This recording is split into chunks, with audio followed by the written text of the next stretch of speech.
We are live.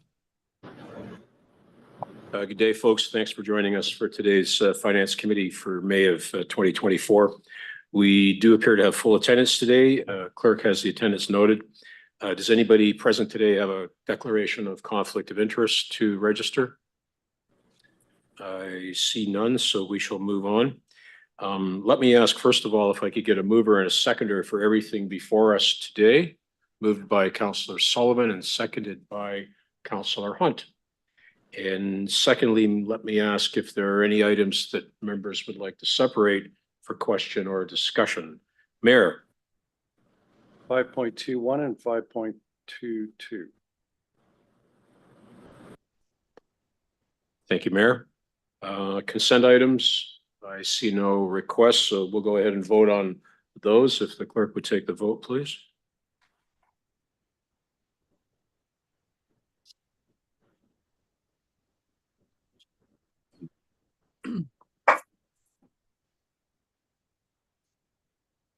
The items that were subject to the vote are item 5.3.1, first quarter casino update, and 5.3.2, the minutes from April 17th, and that carries on a recorded vote. Those voting in favor, Mayor Davis, Councillors Sullivan, McCreary, Van Tilburg, Hunt, and Caputo.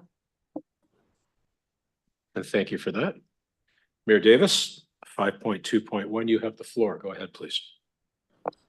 Thank you. So what we have before us is a recommendation for the template or the pro forma, if I can call it that, for the in-depth departmental review, which you recall we agreed to do this because we found that during the budget process, we really didn't have enough time to do kind of an in-depth, down deep review of departmental budgets and priorities and strategies. So, and we've got a list of various criteria that will form part of the review process.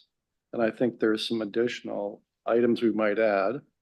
And so I'll just put them out there and ask for staff's response. So one criteria is an overview of these activity, service, and service levels. Can we also add into that the actual cost of providing each of the activities, services, and service levels? Kind of like zero-based budgeting. Is that feasible? So that's question one.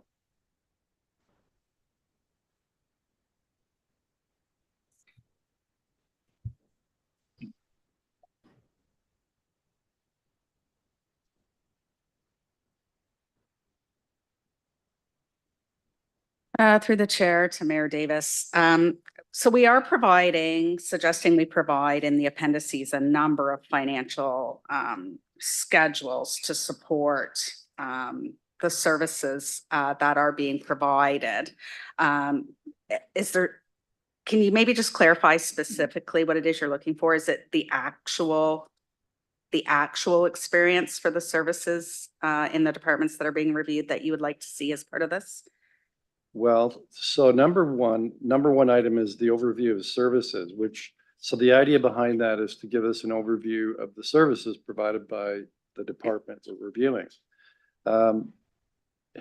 If the purpose of that is to be simply more than just familiarizing us with what a department does, and if we want to go further than that and actually look at each of those service levels and determine or activities or initiatives, and if we want to determine whether we want that to continue as is, or whether we want it eliminated, or whether we want enhanced, it would be helpful to know, okay, what's that service activity, whatever it is, what's that costing us? Yes, that can certainly be included in the report. And I think it is in the supplemental information at the back for each activity being provided by the service. We are providing the costs of the services and how much of the revenue sources that support the cost. So how much falls to the tax base, how much is covered from user fees, how much is covered from grants and other sources. Okay. And the reason why I'm asking that is because if you look at a service level and you have an idea in mind as an elected official what the benefit of that is, but it'd be nice to be able to compare that to the cost. So the second question I have is, in the organizational chart is proposed the information be including a listing of full-time positions down to manager level only. Why wouldn't that be all the full-time staff of that department that's being reviewed? Through the chair, this is certainly the recommendation that we provide down to the manager level and then indicate the number of positions that are reporting into that. We can certainly expand that. We can provide that down to a supervisor level, or we can identify positions. We'd have to probably include that as an appendix for some areas that's going to be quite large. But if that's the desire of the committee, we can certainly provide that information. Yeah, I can understand for a department like engineering, that would be a real challenge of public works. But the departments we're reviewing this year are smaller in scope. So hopefully not as onerous. Next question is, what about revenue generating possibilities or activities? Can that be added to the list? Yep, certainly, we can separate that out as a separate section to identify opportunities perhaps for enhanced revenues. There is sort of a catch-all in this template to provide for any enhancements, which could include revenue generating opportunities to be pursued, but we can certainly identify that as a separate section in the template. Mayor, you've hit the time. Well, if you can add me to the second speaker. Plus another 30 or 40 seconds, because the chair is very generous to the mayor. Other speakers in the queue? Anyone? Mayor, would you like to resume? I would. So moving on to my next question, you have in here recommended service improvements or enhancements. Can you add into that recommended service reductions or eliminations? For services that are now redundant or no longer necessary, or?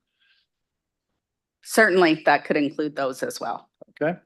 And my last question is, can the review include a list of suggested KPIs to measure the ongoing performance of the department? Is that number 5? Oh, it is there. Well, I've got the answer to that question, Mr. Chair. And that is that it's there, and I probably should have read it more carefully. That's it. All done, Mayor. Thank you. I have a couple of questions. Joelle, with respect to, as the mayor discussed, the full org chart, can we get as full an org chart as you can with respect to some of these things? I know, as the mayor said, when you get into things like Gretzky Center, you've got a lot of full and part-time frontline staff. Engineering, the same thing. Rather than identifying every position, though, it would probably be more appropriate if you could just identify the categories of work and the number of full and part-time employees, if we could get that as well. And the other thing that I'm interested in, as you can sense, Gretzky Center is always on my mind. There we have a number of activities that we provide to the public, to our clientele, that are also provided by private sector competitors in the same industry. And I wonder if, as part of the review, we can examine the private sector competition that we face, and if there's an opportunity for you to somehow provide us with a bit of a glimpse at what the rate comparisons are in terms of those opportunities. And the other thing, the mayor mentioned potential service reductions. Sorry, he mentioned recommended service reductions. And I think it would, rather than using the word recommended, if we might consider what would be potential service reductions. That way staff aren't making recommendations to council to perhaps discontinue something that we're doing. And let me look now to see if there are any other speakers to this one. Joelle, it's a very good try, Mayor. Joelle, so are you satisfied that you've captured that whole list? Okay. I think we can, with Point of order. Geez, point of order. Yes, sir. You won't give me what I was hoping is you'd allow me to complete my second speaking opportunity. It's only used a minute, but the point of order is this. One, do you want us to bring an amendment to what's on the floor? I was just about to inquire. Right. of staff. And two, would you also, as part of that orderly process, when we do this review, will it be like a Wednesday at 4 o'clock? Or are we setting aside a half day or a day, or like, what's the idea on that? Thank you for pointing that out, Mayor, and I will ask that question now. So staff, are you satisfied that you've captured that and you're going to be responsible for that, or we don't need to move an amendment? You're good? And We're satisfied. thank you. So I think we are too. And pretend that I'm asking the question and wasn't the mayor. What's your plan in terms of bringing this back to the committee? The plan was to bring it to the finance committee at its regularly scheduled meetings, beginning at 4:30. Okay, and I guess as these things arise, we can then gauge whether or not that's going to be enough time, right? Certainly, and I think Brian Yeah. wants to. I just want to say that it's not just about collecting data and then presenting it to council. This will also be, our senior leadership team will be reviewing these and going through a whole vetting and a challenge process through the department director. So it's just not, bring it to council and letting council manage the reorg, or whatever that may be, the changes that we're suggesting, but we'll be going through rigorous process ourselves before we bring it to council, making the recommendations on what we see as efficiencies or outsourcing or insourcing or whatever that it may be, and showing the comparators to with our KPIs. Excellent. Thank you for that. I don't see any other requests to speak, so we will go to the vote if we could, please, clerk.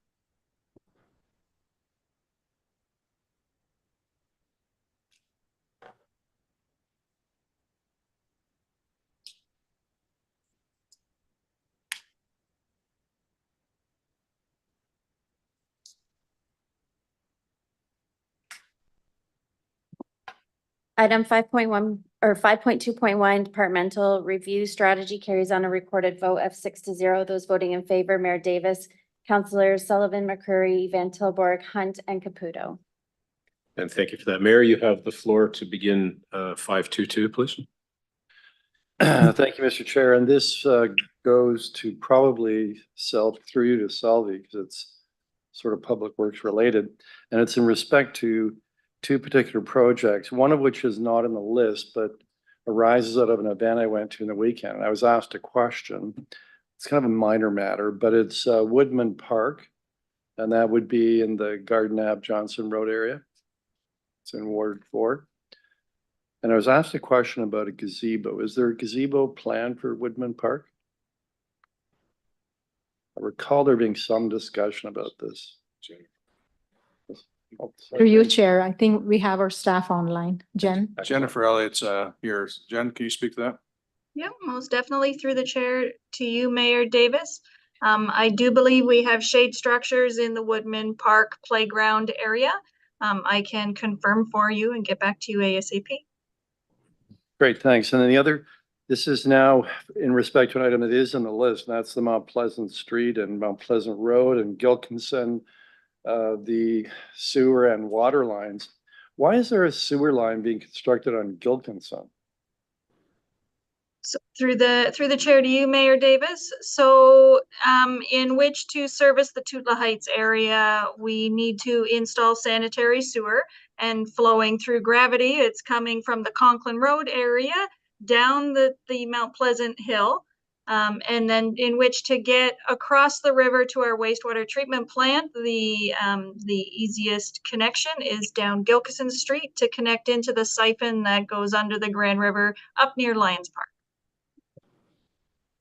Makes perfect sense. And so this work involves constructing the trunk sanitary sewer. I assume it's to the beginning of Mount Pleasant Road, the eastern end of Mount Pleasant Road, where it shifts to Mount Pleasant Street. So we're currently in the detailed design phase, and we are picking up sanitary at this point in time. We're picking up sanitary up close to Conklin Road and carrying it all the way down to Gilkison. Okay, and the last question about the same project, so the residents that are in that area, and when I say that area, I'm talking about Tootla Heights. So when can they expect that they'll be receiving water service from the city. So through the chair to Was you, both Mayor the trunk Davis. and the secondary. Yeah, we're working on the phasing plans right now. We're at a position where we could quite possibly flip to city water servicing, this year, on the existing lines. And then as we're moving into 2025 and 2026, then we would upgrade the size of those lines to provide more feed into that area. And with this project, is there the prospect of city sanitary sewer service being provided to the homes like on Bell Home, Rose Hill, Westlake, Tedley Boulevard? So through the chair to you, Mayor Davis. So at this point in time, the sewers are only on Mount Pleasant Street. Through our master servicing plan, it identified that the preferred solution for servicing down Tootla Heights Road would be a sanitary pumping station and a force main when that property behind Tootla Heights Road was developed. And when do you think that might happen? So again, that would be dependent on a developer. They have submitted some plans and some interest, but there's nothing 100% concrete in the plans as of yet. Right, and so that would extend sanitary sewer service to Bell Home, Rose Hill, and the undeveloped area behind there? That could potentially provide sanitary feed. And what about Westlake and Tedley? So again, so with our construction, there would be sanitary sewers that they could potentially connect into on Mount Pleasant Street. And then they would just need to install those sewers on Westlake and Tedley to tap in. So it will be sized accordingly. It will just be waiting for those services. Okay, thank you. Councilor Hunt, you have the floor. Go ahead, please. Thank you. And through you to staff, I'm looking at the capital projects with no spending in 18 months. And the first item listed is CRM updates. Original budget amount was 500,000. Funding return to reserves was 500,000. Is this the same project or a different project than the CRM upgrades we approved at budget, which I believe was in the neighborhood of 1.5 million?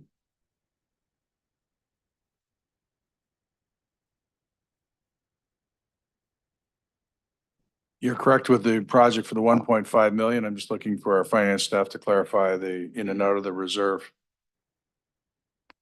Through the chair to Councillor Hunt, Judy Moore, Director of Finance. So the project that's being returned was the old funding that was just being returned so that we could reutilize it again for the $1.5 million project that the CAO just mentioned. Okay, so we had committed 500,000 to CRM updates and that funding didn't get utilized. So correct me, it is 1.5 million that we did approve in this past budget. And Correct. so it's probably just an additional $1 million That's correct. from what was already committed. That's Okay, correct. thank you. You're welcome. Councilor, thank you. Councilor Caputo, you have the floor, sir. Thank you, Chair. Just a question to the staff about Robert Moore Park. There's been a delay process in that for the purchase of the property, but I think it's 180 days. Is this something that we're going to push into 2025 or something that we're going to actually start in 2024 and complete in 2025? Through the chair to you, Councillor Caputo. The construction of the park is dependent on that property sale and the cash flow from that property sale. So if there is a delay in those funds coming in, then yes, the construction will be delayed until that point in time. However, the design will be completed and it will be sitting ready for when those funds do come on board. Okay, thank you. You're welcome. Councilor, thank you. Let me check for other first-time speakers before I go back to the mayor. Actually, I'll go before the mayor.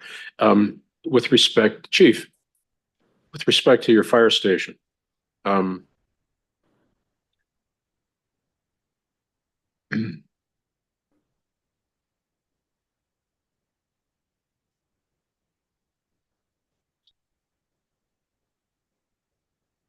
welcome.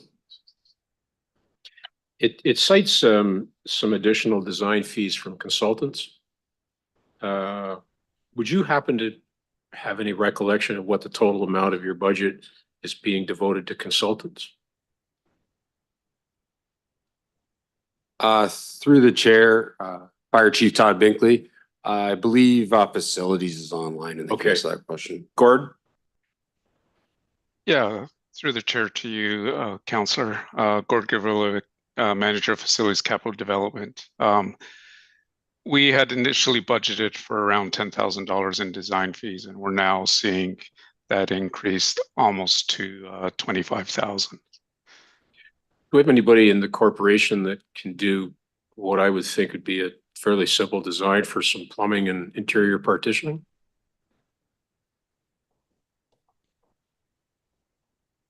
Well, we don't have designers in that capacity within the city. We do rely on consultants to do those designs, and there are mechanical aspects to this design, not only architectural. So. Thank you, Gord. I guess at one time you would have had a firefighter that would have the skill to design that as well as put the plumbing in. You wouldn't be before us, I guess, Todd. Thank you. Thank you for that. Oops, just bear with me a second, folks. Customer service front counter expansion. $125,000. We are how far into this building? 2 years? 3 years, Mr. Chair, this September. 3 years, okay. I guess we couldn't have anticipated this change when we did the building, could we? Nor could we have anticipated the some of the changes in customer service. Maria? Through the chair, Maria Vasaki, Director of Communications, Community Engagement and Customer Service. Thank you, Chair McCreary, for the question and the opportunity to provide further clarification about why this is before you. When City Hall was originally designed, customer service looked a lot different than it does today. The team was not as big as it is, and it was not integrated under the my portfolio. And unfortunately, the customer service staff at the time did not have a lot of input into the planning. And I'm not really certain how the decision making came about, but I do know that where we're at today is a counter space that is not conducive to the health and safety requirements of the staff that spend 7.5 hours a day there. You may notice that if you come behind the counter, that the actual counter is very, very high. And you would have to be, I think, the mayor's height for it to be at the service level that it should be. So what our customer service reps are doing is they sit on a high chair so that they can be at eye level with the customers. Again, we don't know why the counter was put in at that height, but there have been a number of health and safety evaluations done, and health and safety staff have recommended to us that we change the counter height. We also have an opportunity now, the desks, or the office rather, to the left-hand side of that counter was originally designated to service clients about planning, development, building, and to be overflow for BRC. Again, I'm not sure why those offices were planned that way, because there's a second floor counter for building and planning and BRC. And so when customer service came under our division, we started to use that second floor space because it's beautiful and it was already done and it's spacious. So we put in an SOP to be able to send clients up there while maintaining our security protocols. And so that has freed up that office space, which would enable us to extend the length of the counter. The actual estimate, and maybe Kim could provide some more insight here too. That is a real ballpark number that we put together just so that there would be something in the report. There's like a 15% contingency in there, and facility staff said that they do believe that the quote is quite high. And that if we, went through our normal procurement processes, that we could bring that down significantly. Thank you for that explanation. Much appreciated. Members of committee, Mayor, you had requested a second time, or have I forgotten and you've already spoken? No, I only spoke once. Okay. So I did want to remark that certainly, and we should remark positively when staff have achieved some great things, and they certainly did last year in terms of the capital projects, plural. We had 112, and 81 were completed on budget and returned a surplus of funds to the reserves. And that totaled about, I believe, 43.8 million. And we did have some that were over budget, which frankly, it's amazing. There was a very small number, only 14%, given what's been happening with inflation. And that went over budget about 11.5 million. So the net is around 30 million. And that's, I think it's excellent and outstanding performance by our staff that should be remarked on. I do have one question. Hope you'll allow me to ask it. It's not on our list, but it goes through you to Jennifer. And it's really quite relevant to an application we're hearing tomorrow that's on Erie Ave. And my question relates to the Fifth Avenue pumping station. Am I correct that that station's been upgraded and we no longer have wastewater allocation policy in place in Eagle Place, or is that not in fact correct? Through the chair to you, Mayor Davis. I do know Selby is in the room. She might be able to answer a little bit more comprehensively, but the project is complete. And there's Selby. Thank you, Jen. Through you, Chair, to Mr. Mayor, Selby Conguera, Director of Environmental Services. Mr. Mayor, we have completed the upgrade of the Fifth Ave pumping station to accommodate the growth needs in that area. So the wastewater allocation policy we had in place 3-4 years ago, does that continue or has that now been disbanded?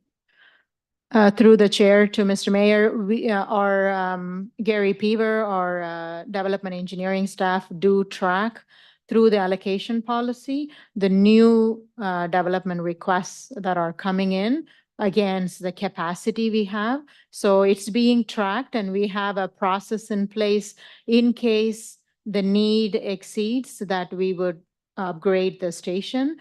So we in the sense, our department would be notified when it reaches even 80% of capacity, so we could go ahead and upgrade it.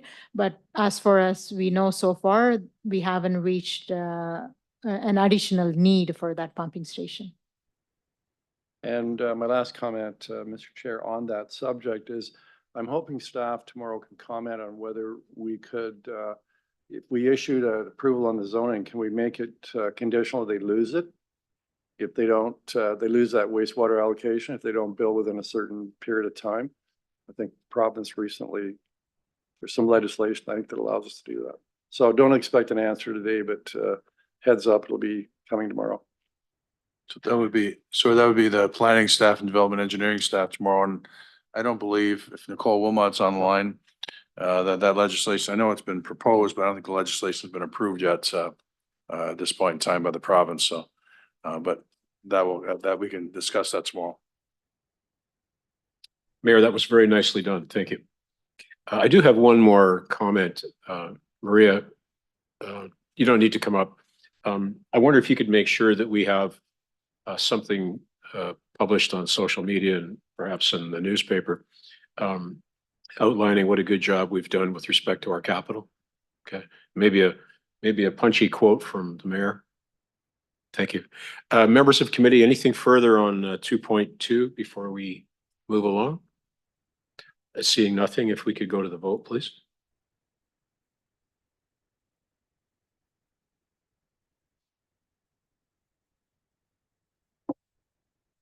Item 5.2.2, update on capital projects. Carries on a recorded vote of 6-0. Those voting in favor, Mayor Davis, Councilor Sullivan, McCreary, Van Tilburg, Hunt, and Caputo. We have no further business before us, no notices, no resolutions. Thanks, everyone, committee members, staff, and those of you watching from home for your